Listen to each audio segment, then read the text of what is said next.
আসসালামু আলাইকুম। নেপালি দরং ডিস্ট্রিক্ট নেপালি বাজার থেকে সবাইকে সারা বিশ্বকে ঈদ মুবারক। তো আজকে ঈদের দিন আমাদের ইসলাম ধর্ম মতে আজকের মতো খুশির দিন আর হতে পারে না। তো ঈদের পরের দৃশ্য দেখেন, হাজার হাজার মানুষ একত্রিত হয়ে, অগণন মানুষ একত্রিত হয়ে ঈদের নামাজ আদায় করা হচ্ছে। তো এখানে আমি জিজ্ঞেস করি, আসসালামু আলাইকুম। তো আজকে ঈদের দিন কেমন লাগতেছে? খুব ভালো লাগতেছে।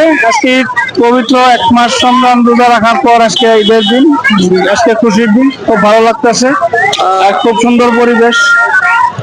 এত মানুষ তো হয়েছে, কি করবেন? নেপালি দরং ডিস্ট্রিক্ট নেপালি বাজার ঈদগাহ ময়দানে না, মানুষটাও তো হবেই আজকে, যেহেতু যে ঈদের দিন। আজকে সবাই রোজা রাখার পর আজকে ঈদের ফুর্তি করতেছে, নামাজ আদায় করলো, সবাই একজন আরেকজনের লোকে মোলাকাত করলো। খুশির দিন।